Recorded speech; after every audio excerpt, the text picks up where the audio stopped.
I am going to run through this key very quickly, but remember, you are in control of pausing and rewinding and whatnot. All right, so I need to solve this inequality, which means the first thing I need to do is factor. In order to factor, I have to make sure that 0 is on one side. If it's not, I need to legally move whatever's over there over here, so I have 0. Then I'm going to factor. So factor out an x squared, so a 2x plus 5. I can factor out a negative 16. Gives me 2x plus 5, and that is greater than 0. So x squared minus 16 times 2x plus 5 is greater than 0. So x plus 4 times x minus 4 times 2x plus 5 is greater than 0. Okay, so the zeros for that function are going to be plus or minus 4 and negative 5 halves. All right, so those go on my number line. I have three things that are going on my number line. A negative 4, negative 5 halves, and a positive 4. So these are, since this is greater than and not greater than or equal to, these are all open. Then I'm going to test numbers. So let me choose negative 5. If I put negative 5 in here, it's negative, negative, and negative. That's negative overall. I could choose negative 3 in here, so that would be positive, negative, negative. It's positive overall. Then here I could choose 0, so that's positive, negative, positive. That's negative overall.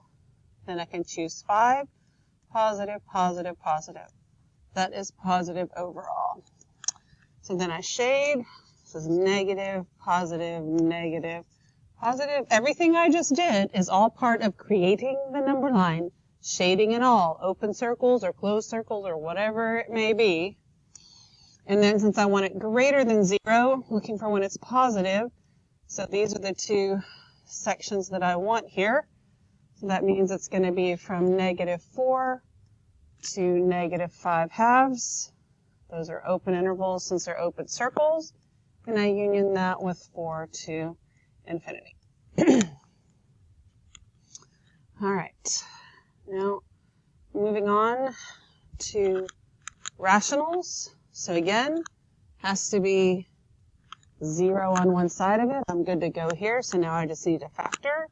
So the numerator is going to be x plus 4 times x minus 3 over x minus 1. It's greater than 0. So I get zeros. My zeros come from the numerator. They are a negative 4 and a positive 3. And my vertical asymptotes come from the denominator, and that is x equals 1. So there are three things that go on my number line. I have the negative 4, the 1, and the 3. These are, so my vertical asymptotes always get an open circle based on this symbol here. These are also open circles. So I'm going to test points into here. I'm going to use negative 5. Negative 5 in here is negative. This would be negative. Negative down here. That's negative overall. 0 will give me positive, negative, negative. That's positive. 2 will give me positive, negative, positive. That's negative overall. 4 would give me positive, positive, positive. That's positive overall. Okay, so then I shade. Negative, positive, negative, positive. And I am looking for when it's greater than 0. So again, I'm looking for positives here and here. So that means that my answer is from negative 4 to 1.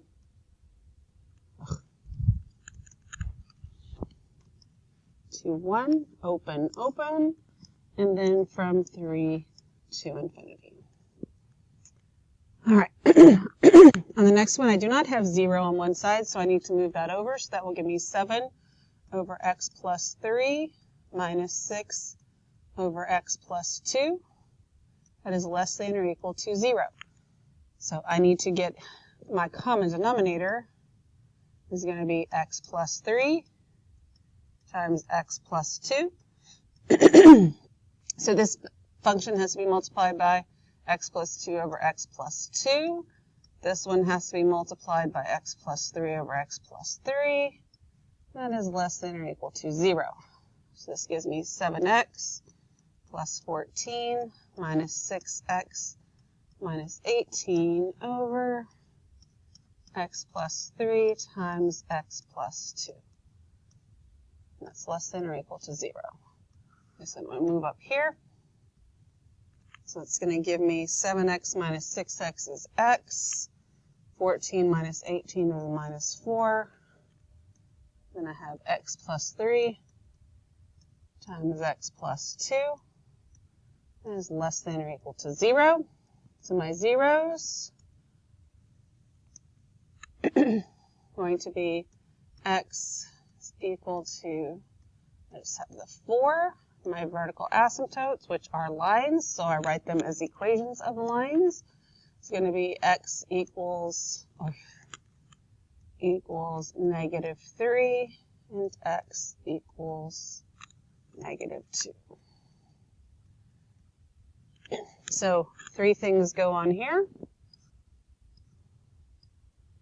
I have negative 3, negative 2, and 4.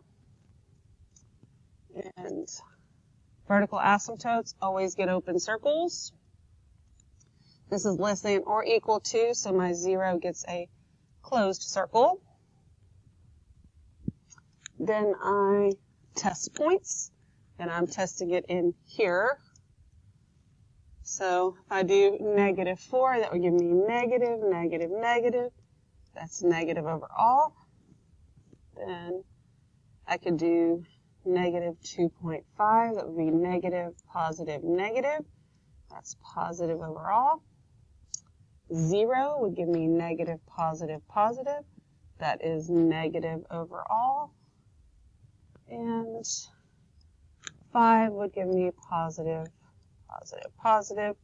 That's positive overall. Then I shade negative, positive, negative, positive. And I want less than or equal to 0, so this time I want the negatives. It's here and here. So I go from negative infinity to negative 3. We never include infinities. That's an open circle, so I don't include that. Then from negative 2 to 4. This is an open circle, so it's an open interval. This is a closed circle, so it's a closed interval. All right, so now I'm supposed to sketch a graph of the polynomial function. So here, let's see, I have to go out to 3. So 1, 2, 3, 4. 1, 2, 3, 4. I have a point at negative 3 and a point at 1 and 3. So you either have to put however many hash marks so you can tell what the numbers are, or if you just put if you only put these hash marks here, that's fine, but then you have to actually put the numbers on them. Otherwise, nobody knows what's happening there. So I start up here. This is going to bounce. It's going to have to stay up here. This one's going to go through. That one's going to go through and up. So it's going to look like this. I'm going to come down. It's going to bounce. And then it's going to go through here and then back up, something like that. In this case, we do not know what our y-intercept is, so it is what it is. Okay, so here's my function. I want the domain, so the first thing we have to do is factor. So f of x is equal to, I get x minus 3 times x plus 2. And I have x plus 2 down here.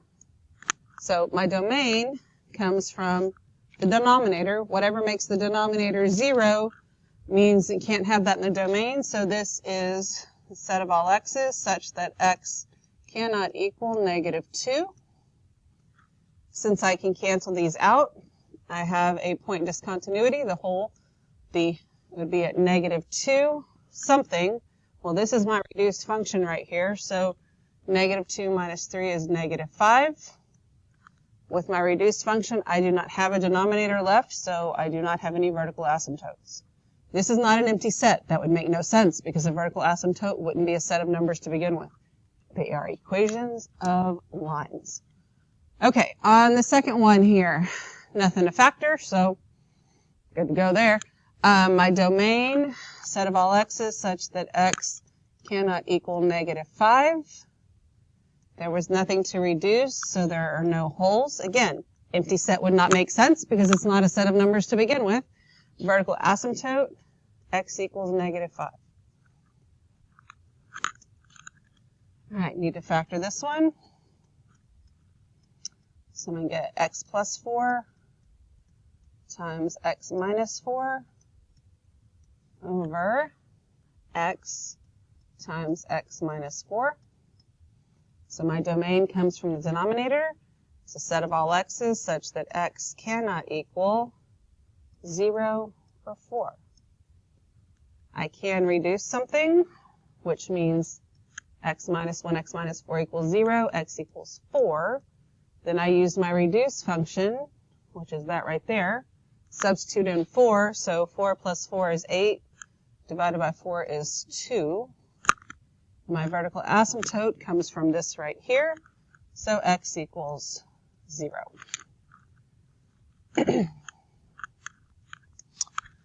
All right, so then I have to factor. This is the difference of cubes. So I do SOAP. My signs are the same, opposite, always positive. So this would be x, and this would be 2. This would be x squared, 2x, and 4. Down here I'd have 3 times x minus 2. So I do the domain first, set of all x's such that x cannot equal 2. Then I can reduce those. So this is my reduced function, f of x equals x squared plus 2x plus 4 over 3. When I reduce that, it gives me an x value of 2. 2 squared is 4, plus 4 plus 4 is 12, divided by 3 is 4. The denominator doesn't have an x in it, so I do not have any vertical asymptotes. All right, moving on. First thing I got to do here is, well, let's see, do I have to factor? What am I looking for? I'm looking for a horizontal asymptote. So I actually don't want it factored for that. I'm looking, is it top heavy, bottom heavy, tied in degree? This one is tied in degree. So I got that 3/4 right here. Y equals 3/4. If you have a horizontal asymptote, you will not have an oblique asymptote. Right here, it is top. When I look at these, it is top heavy. It's top heavy. So top heavy means you do not have a horizontal asymptote. It's top heavy by 1, which means we will have an oblique asymptote. This is x squared plus 2. So I'm going to have to do long division.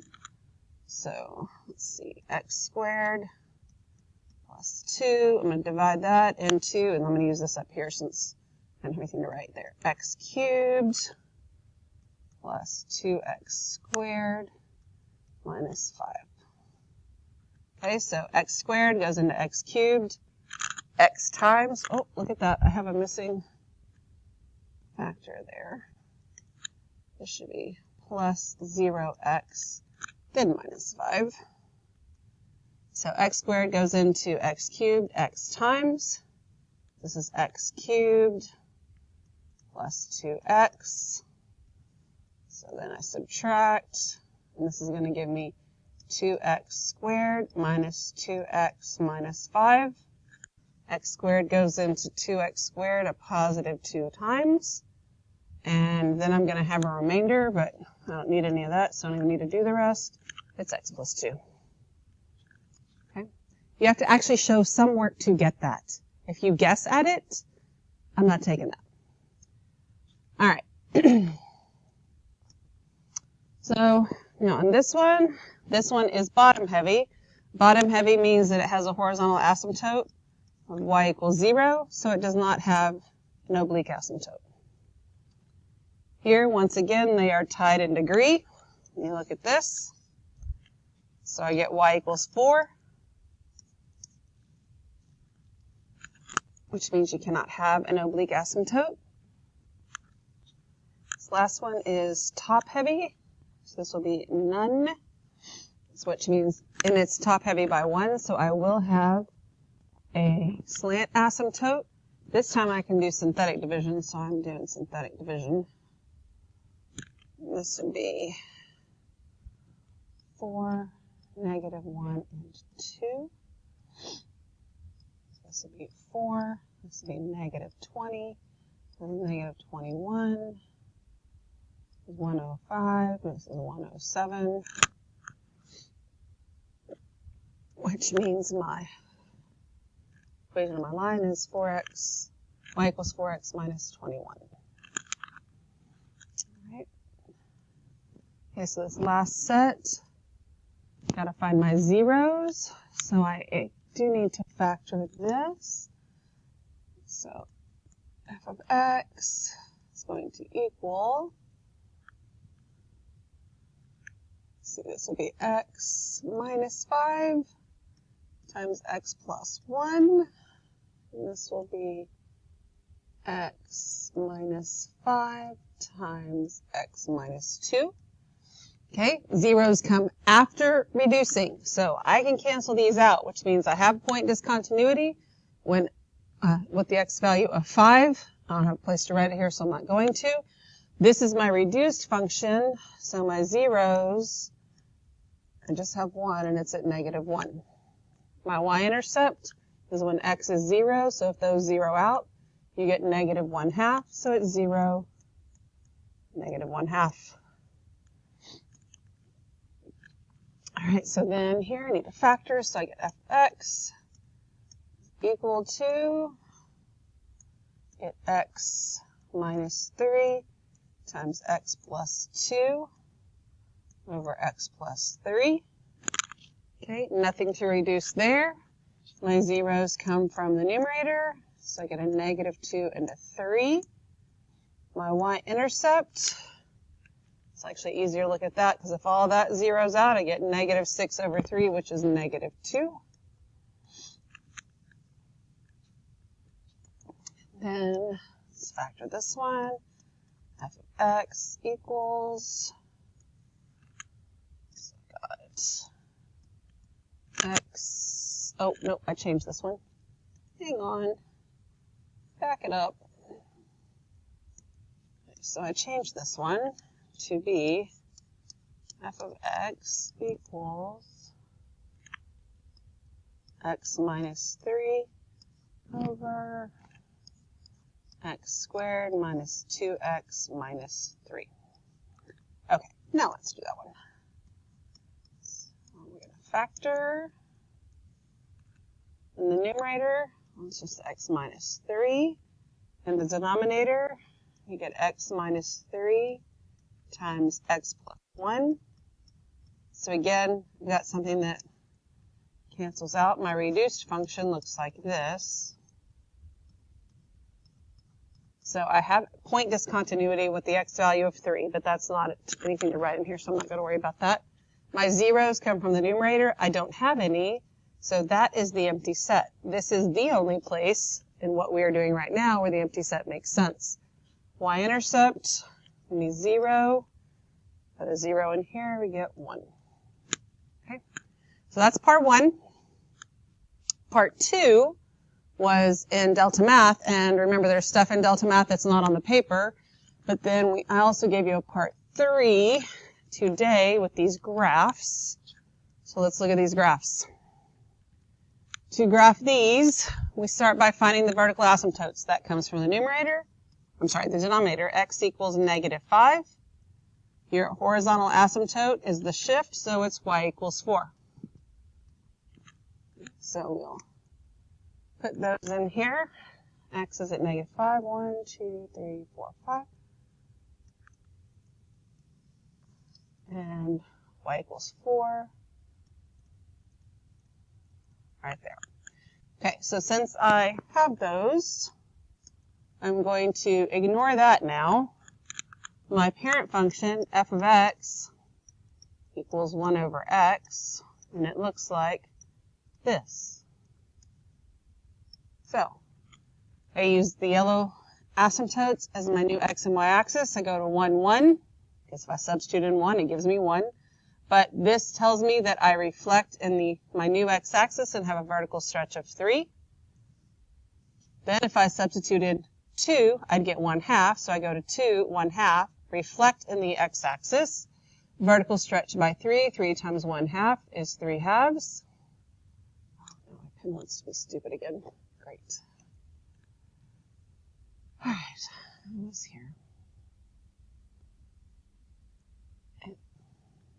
I am not pushing on it like it thinks I am.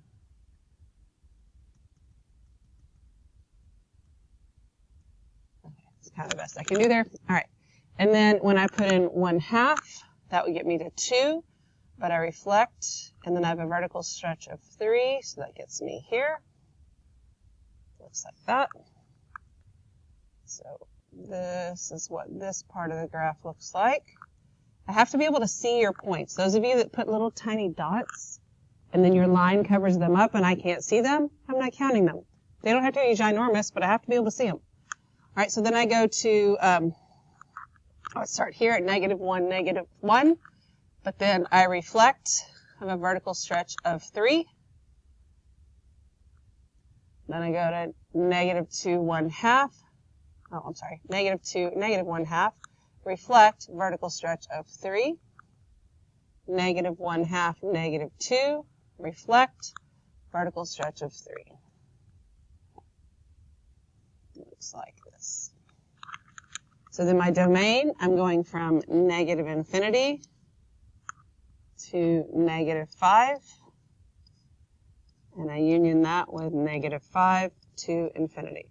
Now, when we did these, that's the way we wrote that. If you want to write it as a set of all x's such that x cannot equal -5, that's okay too.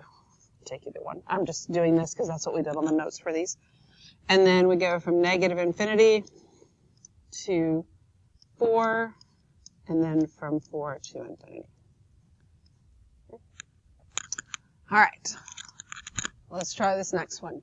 Here, my parent function, 1 over x squared, and my parent function looks like this.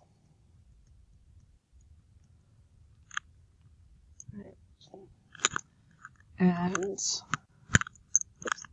I need my vertical asymptote comes from the denominator, so x equals 1. My horizontal asymptote comes from here, y equals -2. So I'll go sketch those in. X equals 1, y equals -2. So for the parent function, substitute in 1, I get 1. So I'm ignoring this because I already did that with the asymptotes. 1 gives me 1, but then I have a vertical stretch of 4.